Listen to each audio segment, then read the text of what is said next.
시청자 여러분 안녕하십니까?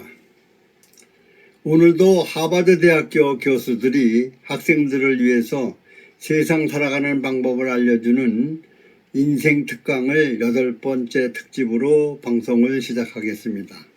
제목은 협동하면은 성공한다란 제목입니다. 이 강의는 하버드 대학교 정치학과 라마 알렉산더 교수의 강의 내용을 일부 편집한 것입니다. 캘리포니아의 삼나무는 높이가 약 90m로 30층짜리 건물 높이와 맞먹습니다. 뿌리가 깊게 내리지 못한 식물들은 보통 매우 약해서 큰 바람이 한번 불기만 해도 뿌리채 뽑힙니다. 그래서 높이 자란 식물은 본능적으로 깊게 뿌리 내리려고 하는데, 뜻밖에도 캘리포니아 삼나무는 이와 반대로 뿌리가 깊지 않습니다. 연구에 따르면 캘리포니아 삼나무는 군생하는 식물로 수천 그루가 서로 매우 빽빽하게 모여 자랍니다. 뿌리가 깊게 내리지는 못하지만 무리진 삼나무 뿌리들이 서로 엉켜 있어 하나의 삼나무도 뽑아내기가 정말 어렵습니다. 그래서 아무리 큰 바람이라도 수천 그루나 되는 삼나무를 한꺼번에 뽑아 넘어뜨릴 수가 없는 것입니다. 뿌리가 깊게 내리지는 못하지만 무리진 삼나무 뿌리들이 서로 엉켜 있어 하나의 삼나무도 뽑아내기가 어렵습니다. 그래서 아무리 큰 바람이라도 수천 그루나 되는 삼나무를 한꺼번에 뽑아 넘어뜨릴 수가 없는 것입니다. 한 그루 뿌리가 서로 이어진 캘리포니아 삼나무에서 효율을 높이려면 개인의 역량이 아니라 단체 역량을 키워야 한다는 힌트를 얻을 수 있습니다. 다시 말해 개인의 능력이 조금 부족하더라도 중요한 것은 그것을 모두 한테로 모아 단체의 능력으로 바꾸는 일입니다.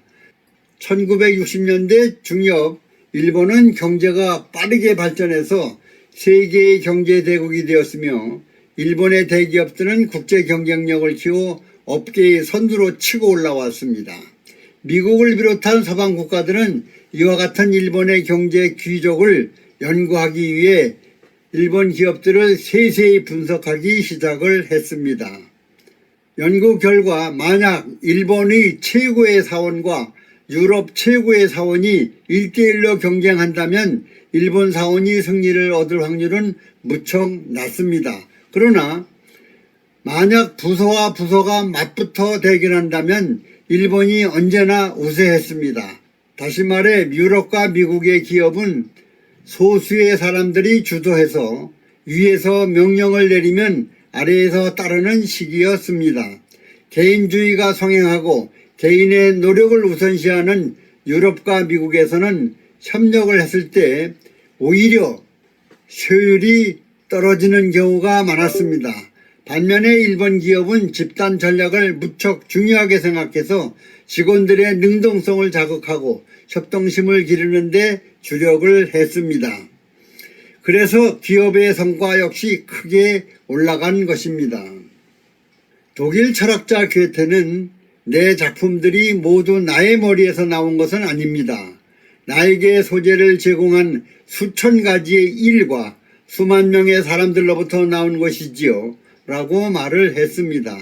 물리학자인 어니스트 라더포드 역시 과학자는 개인의 생각이 아니라 수천 명의 지혜를 종합해서 결론을 최종 내립니다. 모든 사람이 생각하고 각각의 일에서 마침내 위대한 지식의 탑을 쌓는데 성공하는 것이라고 말했습니다. 여럿이 함께 일해서 효율을 높이는 것이야말로 거대한 성공의 기초가 될 수 있습니다. 빌 게이츠가 이끌던 마이크로소프트사 역시 각 직원들에게 협동의 중요성을 강조하면서 크게 발전하기 시작했습니다. 윈도우 95를 정식 판매하기 시작하면서 전 세계 시장을 대상으로 엄청난 규모의 광고 판촉 활동을 진행했습니다. 사회의 모든 영역, 예를 들어 공공기관, 학술기관, 일상생활 등 분야를 가리지 않고 소비자들의 구매 욕구를 자극한 것입니다. 이 모든 광고 판촉 활동은 바로 국제영업부에서 통일된 단체 정신에서부터 비롯되었습니다. 그들은 이처럼 거대한 광고 판촉 활동을 위해서 대량의 자금과 인력을 투입하였으며 최고의 효과를 얻기 위해 모두 합심해서 이 일을 했습니다.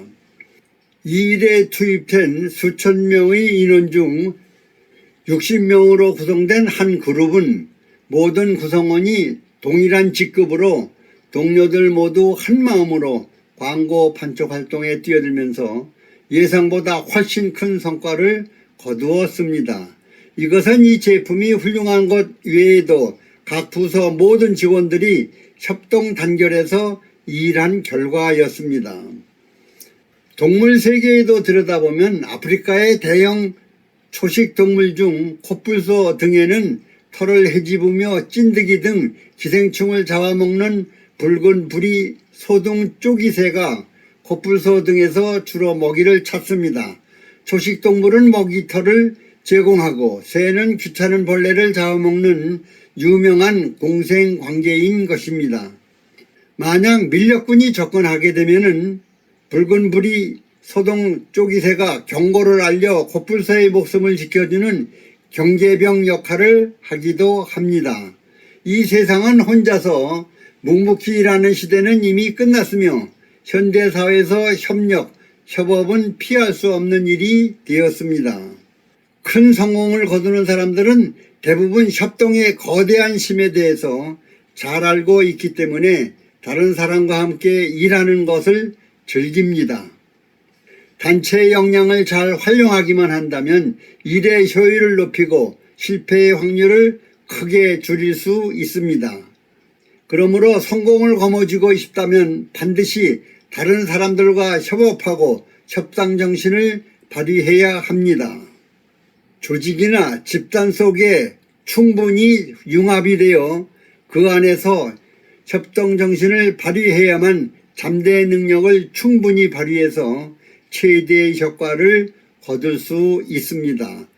학생 및 2030 세대 여러분, 하버드 대학은 교수들이 자기 전공 이외에도 세상 살아가는 방법을 각인시키기 위해 추가로 인생 특강을 해줍니다. 이러한 교육 시스템은 우리나라도 배울 점이 많습니다. 특히 우리나라 사람들은 개인 이기주의가 너무 심해 모든 분야에서 협동이 잘 이루어지지 않는 것이 사실입니다. 특히 여야 정치권에서는 타협은 절대로 이루어지지 않는 것 같습니다. 착잡한 심정이지만 오늘 방송은 여기서 마치도록 하겠습니다. 공감하시면 학생 및 2030 세대들이 많이 볼 수 있도록 널리 퍼뜨려 주십시오. 끝까지 시청해 주셔서 대단히 고맙습니다.